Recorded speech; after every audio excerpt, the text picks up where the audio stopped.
C'est quoi ce logo VTS chez Citroën? Pourquoi la R32, la Skyline, on l'appelle Godzilla?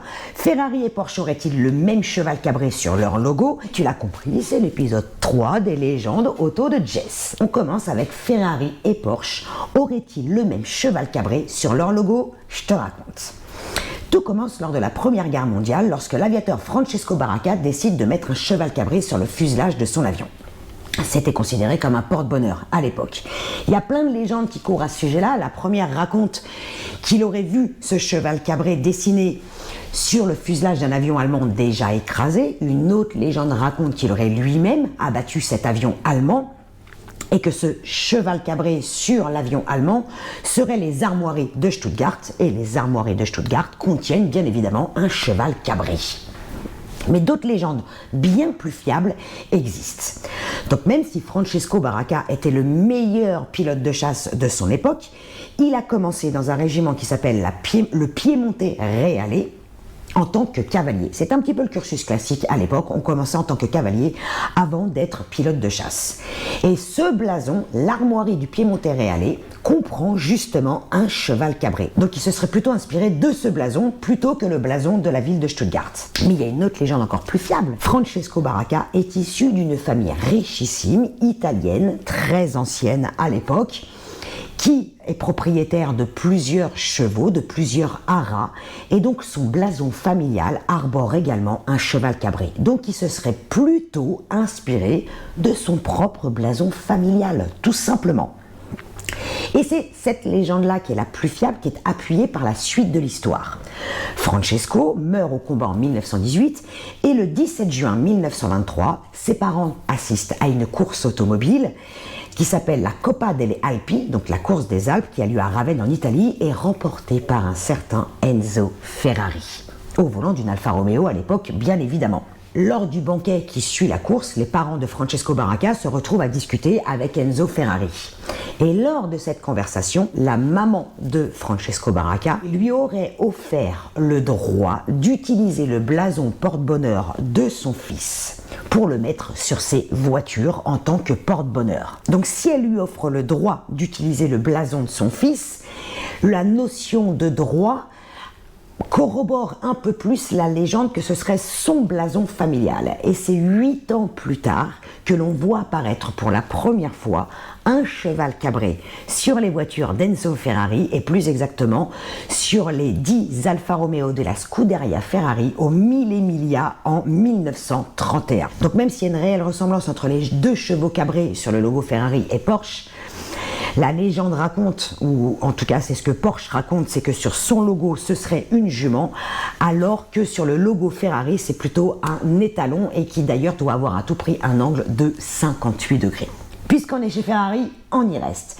Le V12 chez Ferrari, notamment de la BB512 ou de la Testarossa, est-il un moteur boxer? Je te raconte. Alors ça, c'est une légende qui fait vachement parler à chaque fois que je parle de Ferrari sur mes réseaux, et notamment qui a fait parler quand j'ai sorti la vidéo sur la Testarossa. Je te mets le lien là. Cette caisse, elle est juste exceptionnelle.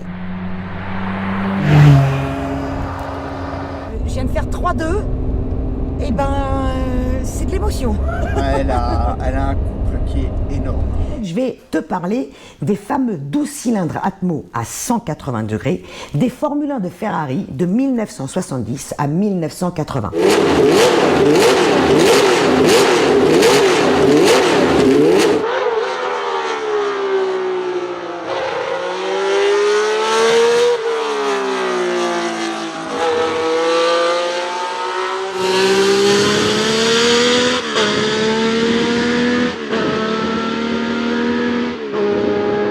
Moteur que l'on retrouve aussi donc sur les voitures de route, comme la GT4 BB, la BB512, la 512 TR, bien évidemment, la Testarossa, etc. Donc la légende raconte que ce moteur est un boxeur, parce qu'il est à plat. Au point même que beaucoup racontent que la BB512 signifierait Berlinetta Boxer. Attends, et pire, la fameuse brochure de la BB512 de l'époque, il y avait bien écrit Berlinetta Boxer dessus, le truc de ouf. Alors que pas du tout, ça veut dire Berlinetta Bialbero. Là, il y a eu une erreur de comme chez Ferrari monumentale. Et alors, je vais vous épargner la légende qui raconte que le bébé de BB 512, ça veut dire Brigitte Bardot. Alors ça, c'est la cerise sur le pompon des conneries qu'on peut raconter sur l'automobile. Bref, le V à 180 degrés de ces Ferrari est-il un moteur boxeur? Eh bien, pas du tout. Il y a deux types de moteurs à plat. Il y a d'abord le moteur boxeur, qui tire son nom d'ailleurs du sport, de la boxe, puisque les mouvements du moteur, la manière dont ça fonctionne, rappellent un peu les mouvements du boxeur. Donc lorsqu'un piston se dirige vers la droite, son direct opposé se déplace vers la gauche. Comme second type de moteur à plat, il y a le V à 180 degrés. Et là, lorsqu'un piston se dirige vers la droite, son opposé direct se déplace dans la même direction. Donc là, ça fait comme ça. Et là, je vais t'appuyer encore plus cette légende, puisque lorsque le concepteur même de ce moteur, Mauro Forgieri, ou Forgieri, mais non, vu qu'il y a un H, on doit dire Forgieri. Bon bref, le concepteur du moteur, lors d'une interview, a lui-même déclaré « S'il vous plaît, ne l'appelez pas boxeur. Techniquement, il est correct de dire que ce V12 est un 12 cylindres à plat, ou qu'il y a 12 cylindres avec des culasses avec un angle de 180 degrés. Je te mets même là la couverture du livre dans lequel il a fait cette interview. Donc le V12 à 180 degrés de la BB 512, de la Testarossa, de la 512 TR n'est pas un moteur boxeur, mais bien un V12 à 180 degrés, donc un moteur à plat. Alors oui, c'est un petit peu insensé de dire V à 180 degrés, mais c'est l'appellation que l'on donne à ce type de moteur, tout simplement. Pourquoi la clé des Porsche est-elle à gauche? Alors la légende raconte que tout a commencé aux 24 heures du Mans parce que jusqu'en 1969, le départ était lancé de cette manière légendaire qu'on appelle justement type Le Mans, où les voitures sont garées en épi, le pilote est à pied en face, doit courir le plus vite possible, monter dans la bagnole, démarrer le moteur, enquiller la première et partir le plus vite possible. Et pour grappiller quelques secondes, ils avaient mis le Neyman à gauche pour qu'il ait la main droite de libre pour enquiller la première le plus vite possible et partir donc le plus vite possible. Et du coup, même Porsche raconte officiellement et sur son propre site que c'est pour faire gagner du temps à ses pilotes qu'elle avait mis le Neyman à gauche. Alors certes, l'histoire est belle, mais alors pourquoi la première Porsche 356 numéro 1 roadster de 1948 avait-elle déjà le Neyman à gauche, alors que la marque ne s'est engagée aux 24 heures du Mans qu'à partir de 1951. Pire, la 550 Speeder, qui elle a gagné les 24 heures du Mans en 1954, avait la clé à droite.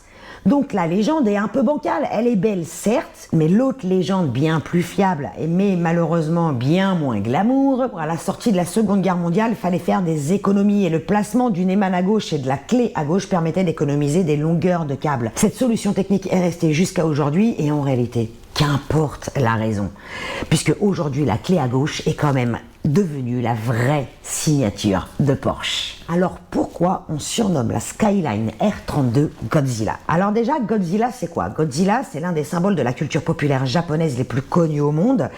Il possède même son étoile sur Hollywood Boulevard, car ce monstre est né justement de la culture des films fantastiques des années 50, des films de monstres, un peu comme King Kong. Je ne vais pas rentrer dans les détails de sa signification aux yeux du monde et de l'allégorie au nucléaire, mais bon, en résumé, Godzilla est vraiment dans la culture japonaise ancrée comme jamais. D'un épisode à l'autre de la culture et de toutes les séries et des films de Godzilla, un coup c'est un monstre destructeur, un coup c'est un monstre protecteur. Pour la GTR, on va plutôt retenir cette notion un peu de destruction, puisque à l'époque, elle remporte l'essentiel des courses auxquelles elle participe. Les premiers à l'avoir appelée comme ça, ce sont des journalistes du magazine australien Wheels dans les années 90, époque de la R32. Puisque cette Skyline est conçue avant tout pour le groupe A, y est engagée et remporte l'essentiel des courses auxquelles elle participe.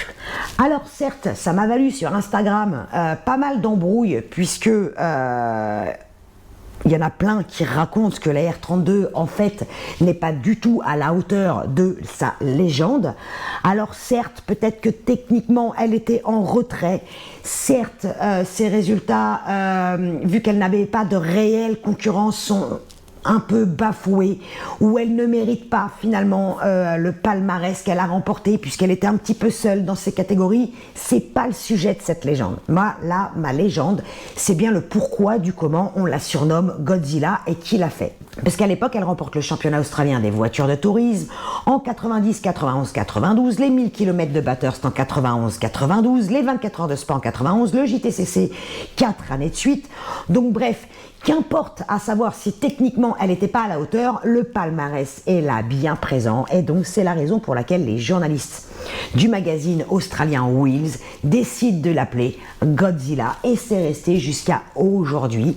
Et c'est aussi pour ça qu'on dit que la vraie Godzilla c'est la R32 puisque tout a commencé avec elle. Que signifie le logo VTS chez Citroën? Alors la première fois qu'on a vu ce logo chez Citroën, c'est en 1996 sur la Saxo VTS, l'héritière de la XGT. La Saxo VTS c'est aussi d'ailleurs la cousine de la 106 S16 et à l'époque, mieux valait ne plus s'appeler GTI. Alors il y a aussi une légende qui court un peu là-dessus, que ce sera à cause des assurances, puisque comme tout le monde cassait les GTI, même moi j'ai cassé ma 205 GTI, donc comme tout le monde cassait ces petits bolides sportifs, ça coûtait une fortune pour les assurances. Donc les constructeurs se sont dit, on va un peu se détendre, c'est pour ça que chez Peugeot apparaît l'appellation S16, et que l'appellation GTI chez Citroën disparaît également et il est décidé de les appeler VTS. Il n'y a aucune preuve disant que c'est par rapport aux assurances, mais après pas mal de recherches, c'est la légende la plus fiable. Et figure-toi que malgré toutes les recherches que j'ai pu faire,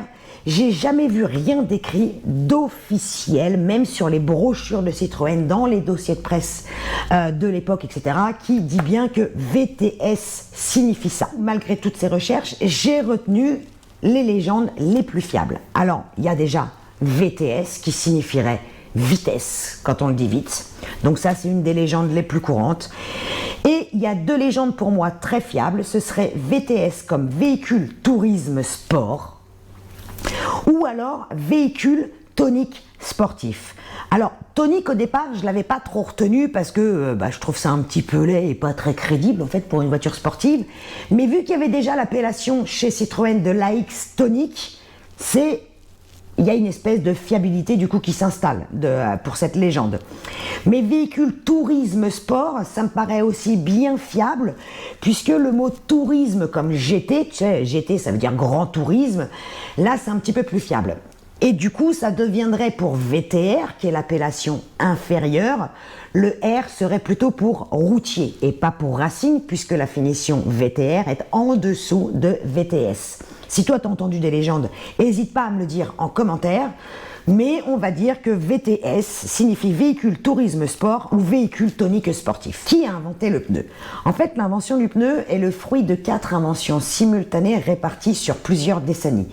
Tout commence en 1839 quand Charles Goodyear découvre la vulcanisation du caoutchouc. Et c'est grâce à cette technique que le pneu est élastique et adhère correctement à la route.